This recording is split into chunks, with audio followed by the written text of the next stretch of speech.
já ultrapassa 8 bilhões de pessoas, segundo o último relatório da ONU. Uma diversidade, uma riqueza humana de culturas, de corpos e de aspectos que são muito alvo de estudo do trabalho da psicologia, sobretudo aqui no Brasil. Nesse mês, então, quando nós falamos de consciência negra, é mais do que apropriado a gente repensar também como nós, pessoas, sociedade, olhamos para essa diversidade, como que nós entendemos essa riqueza e como que isso afeta o trabalho da psicologia. Eu sou Cristina Ribeiro, assessora de comunicação do Conselho Regional de Psicologia Minas Gerais, e esse é o 3º episódio do Psicologia em Pauta. Hoje a gente tem o prazer de contar aqui com a Luanda Queiroga. Luanda, que é psicóloga social e clínica, né, Luanda? Então, muito bem-vinda ao Psicologia em Pauta. Obrigada, Cristina. Luanda, eu já quero começar com você, querendo te ouvir sobre o porquê da psicologia se dedicar tanto, pelo menos aqui no Brasil, à pauta da diversidade humana. Então, a gente precisa muito compreender que nós lidamos com uma diversidade enorme no nosso campo de trabalho da psicologia, no campo de atuação e no nosso campo relacional, né, no Brasil e no mundo, né? A psicologia ela surge, né, a partir de uma demanda específica de um mundo ocidental, de um contexto específico, branco, masculino, mas ela se expande, ainda bem, né, e ela precisa ser contextualizada nos territórios onde ela atua. E o nosso território, como você disse aí na introdução, ele é muito diverso, né? É um território com pessoas pretas, com pessoas indígenas, com pessoas gordas, com pessoas ricas, pobres, brancas, amarelas. Enfim, é um território com mulheres, homens, pessoas não binárias. Enfim, é um território diverso e que precisa ter o foco em cada uma dessas diversidades para que a gente, de fato, consiga exercer o nosso trabalho tão pautado na ética, como está colocado no nosso código, né? No nosso código de ética, com um compromisso social. E aí, no contexto brasileiro, eu acho que é importante a gente localizar o lugar de onde a nossa sociedade, como a nossa sociedade se molda, né? A gente se molda a partir de uma marca que é triste e que é vergonhosa, que é a marca da escravidão, né? Então, vivemos um processo de escravizar pessoas, a gente teve quase aí um quantitativo um pouco maior do que 4 milhões de pessoas africanas escravizadas no Brasil, e essa é a marca da nossa sociedade, e é a partir daí que se moldam várias formas com que a gente se relaciona, com que a gente se relaciona no trabalho, com que a gente se relaciona afetivamente, com que a gente se relaciona em relação à divisão de riquezas no país, de oportunidades, e então é muito importante que a gente paute a diversidade. E essa diversidade racial, né, ela se coloca nesse contexto da desigualdade racial, mas ela também se coloca num contexto que a gente chama de interseccional, porque ela vai atravessar idade, vai atravessar gênero, vai atravessar outras etnias, né, raciais. Enfim, acho que para começar, acho que é isso, né? Perfeito. Aí, voltando muito no que você coloca agora há pouco, né, que é a questão da escravidão, né, eu anotei um dado aqui que o Brasil ele foi um dos últimos países a acabar com a escravidão no mundo, né?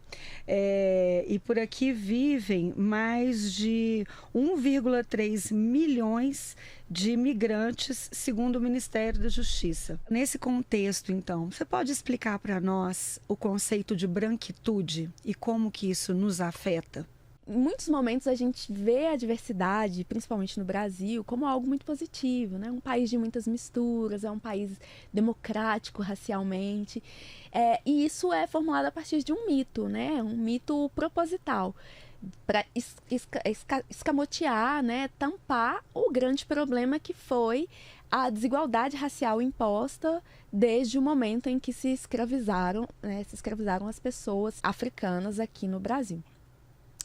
E esse mito, né, ele foi colocado, e toda essa concepção de diferenças raciais, né, aproveitadas para explorar pessoas e, por fim, para estruturar a nossa sociedade do jeito que ela foi colocada por um grupo de pessoas, que são um grupo de pessoas brancas, né?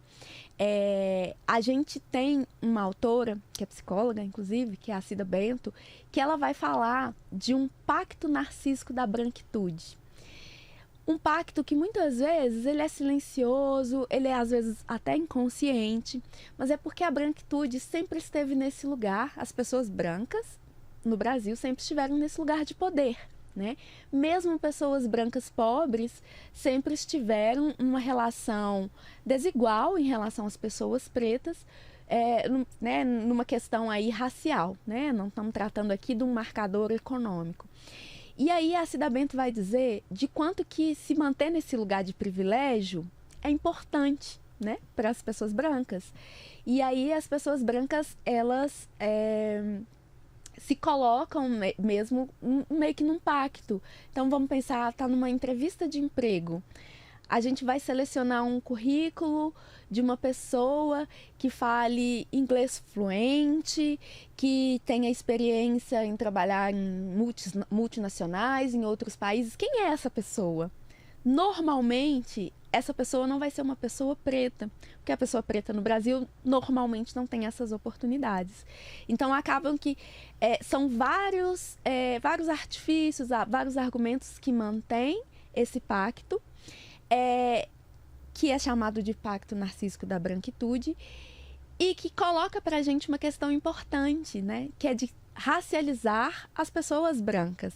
Porque quando a gente discute racismo, a gente discute o lugar da população negra no Brasil, todas as consequências desastrosas do processo da escravidão, a gente não coloca as responsabilidades inerentes a esse lugar da branquitude, a esse lugar da pessoa branca. E aí eu não estou responsabilizando você, Cristina, branca individualmente, né? Mas eu estou trazendo um contexto de que é necessário que as pessoas brancas também se coloquem, se posicionem e se responsabilizem pelo que a gente vive, pelo nosso contexto brasileiro, né? Social, racial brasileiro. Então a gente pode dizer isso, né? Que a branquitude... E aí a gente tem vários autores que vão tratar, né, desse tema, da temática da branquitude, e que é super importante para a gente compreender esse lugar mesmo da discussão racial no Brasil. Então a gente vai racializar não só os corpos pretos, mas a gente vai precisar racializar os corpos brancos, para a gente entender como essas relações são difíceis, complexas e trazem muito sofrimento para as pessoas no Brasil e no mundo, né? Eu acho que até para a gente facilitar a compreensão, né, disso tudo, eu coloquei aqui algumas ideias, às vezes, que são do coletivo, que são, né, do senso comum. E eu vou ler para você e eu queria que você me dissesse se é verdadeiro ou falso e falasse um pouco mais sobre isso, né? O povo brasileiro não é racista. Mito, mentira. E aí eu acho que a gente precisa entender, eu sempre parto de um pressuposto, toda vez que eu vou falar sobre racismo, de que todos somos racistas. As pessoas costumam ficar chateadas, com raiva, se sentir muito tocadas, dizer de suas experiências pessoais, de sempre lutarem por igualdade, de sempre ali defenderem, né, a luta antirracista. Porém, nós vivemos numa sociedade enraizada pelo racismo, estruturada pelo racismo. Nós temos o que a gente chama de racismo estrutural. O racismo estrutura as nossas relações desde as coisas menores, né? Então, a gente pode pensar, por exemplo, que a gente vive uma mulher preta, ela vivencia uma desigualdade econômica, uma mulher preta pobre vivencia uma desigualdade econômica que provém do racismo. Porque ela vai pagar muito mais imposto do que um homem branco rico, porque ela paga o imposto ali nos alimentos, né, da onde que vai a maior parte do salário dela, do pagamento é para comprar alimentos, e é da onde ela mais é onerada. Então ela já entra em posição de desvantagem e já fica numa posição desigual, né? A gente pode perceber as nuances do racismo estrutural nas relações econômicas mais diversas, mas nas relações pessoais mais diversas também. E às vezes, por a gente não ter um racismo explícito, as pessoas vão acreditar mesmo que a gente não tem racismo no Brasil. Porque poucas são as pessoas que vão falar, eu não gosto de pessoas pretas, eu não gosto de negros, ou o seu cabelo é feio. A gente tem hoje um letramento, né, uma política de tratar do tema, de popularizar a diversidade, muito legal, em que as pessoas têm acesso a algumas informações. Então, elas não vão dizer isso explicitamente. Mas a gente tem várias outras situações de exclusão, dados, índices de violência, índices de saúde, de acesso a serviços públicos, enfim, vários dados que vão nos dizer que o racismo sim está presente na nossa sociedade e que se a gente não se vigiar muito, nós somos sim propagadores do racismo, né? Nas várias coisas que a gente faz na nossa vida e principalmente na nossa prática profissional. E aí é um alerta, né, para nossas colegas psicólogas, nossos colegas psicólogos, de entender que o racismo ele provoca sofrimento, um sofrimento verdadeiro que precisa ser levado em conta como racismo, né, quando a gente está ali no nosso trabalho, que é super subjetivo. Né? Então, o sofrimento ele pode advir de várias coisas, ele pode advir das relações que a pessoa estabelece, mas no caso das pessoas pretas, essas relações são permeadas pelo racismo e o psicólogo, a psicóloga, ela precisa ouvir isso, independente de onde ela esteja, na clínica, nas políticas públicas, né, nos espaços de psicologia organizacional. A gente precisa enxergar essas nuances, porque senão nós continuaremos a propagar esse racismo que está aí na nossa estrutura. Certo. Vou lançar uma outra questão também, do verdadeiro ou falso. Racismo reverso não existe. Racismo reverso não existe, verdadeiro. E é muito importante a gente falar isso também. Eu acho que essas perguntas estão sendo muito legais, porque, por exemplo, quando a gente vai falar assim, branquitude, muitas pessoas se ofendem, né? Olha, branquitude, não, mas você está sendo racista, aí vocês estão sendo racistas. Porque a gente entende que racializar é somente as pessoas pretas, mas para além disso, a gente precisa compreender o que é o racismo, né? Então, talvez a gente faça aí uma volta nos conceitos para a gente entender que a gente tem aí o preconceito, né? E a gente tem o preconceito racial. Preconceito, a gente pode sofrer qualquer pessoa, uma pessoa branca, uma pessoa negra, uma pessoa indígena, né?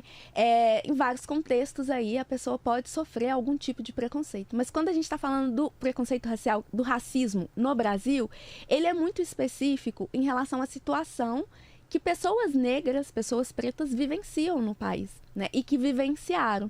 O racismo ele foi uma estratégia para manter as pessoas escravizadas. Ele justificou a escravidão. Foi criado para isso, para justificar, olha, pessoas pretas são inferiores. Então, por isso, elas podem ser escravizadas. Pessoas brancas não passaram por isso. Então, a gente não pode dizer que as pessoas brancas estão sofrendo racismo reverso, porque elas não passaram pelas mesmas relações de opressão que as pessoas pretas passaram. Você pode se sentir sofrendo outros tipos de discriminação, outros tipos de preconceito, mas racismo não. O racismo no Brasil, ele é específico, ele tem cor mesmo, né? Ele é perpetuado em relação às pessoas pretas, em relação às pessoas indígenas, e isso é fato. Bom, Luanda, é bom demais conversar com você sobre esse assunto, só que a gente está chegando ao final desse episódio e ao se despedir, eu gostaria que você falasse sobretudo para as pessoas pretas que estão nos ouvindo, né? Você como psicóloga, qual é o seu recado que você tem para essas pessoas?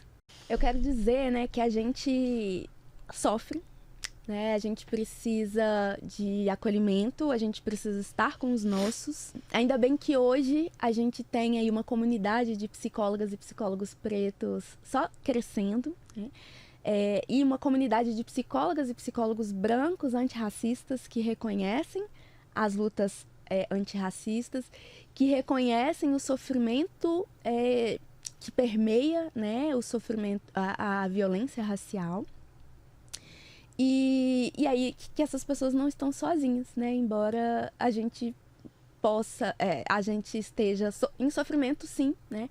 E eu acho que existe um tipo de situação que a gente se vê, né? Que é da gente estar aí eternamente lutando contra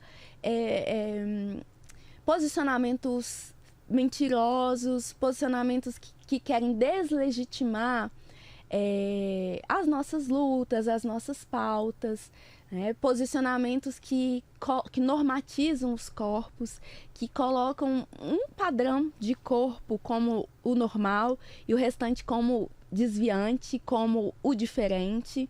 E a gente precisa ter muito cuidado também para a gente poder se blindar, né? E aí essa blindagem, ela vem com os nossos. E aí eu acho que o convite que eu faço é para a gente se jogar mesmo nas leituras que a gente pode fazer, nos grupos que a gente tem, na comissão, né? Na CRP 04 tem a Comissão de Psicologia e Relações Étnico-Raciais, que é um lugar também.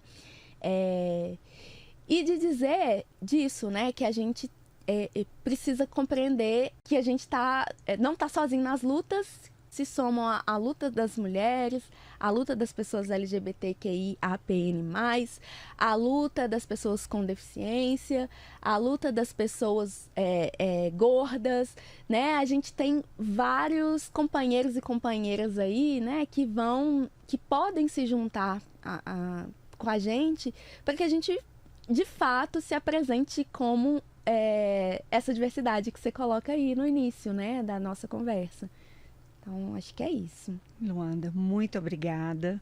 Foi muito bacana conversar com você, pensando que já já a gente marca aí o Dia da Consciência Negra, né? Nesse novembro. Esse, então, foi mais um episódio do Psicologia em Pauta, um programa que é realizado pelo Conselho Regional de Psicologia Minas Gerais. Eu sou Cristina Ribeiro, assessora de comunicação do Conselho, e em breve nos vemos para continuar falando dos aspectos da diversidade humana. Muito obrigada.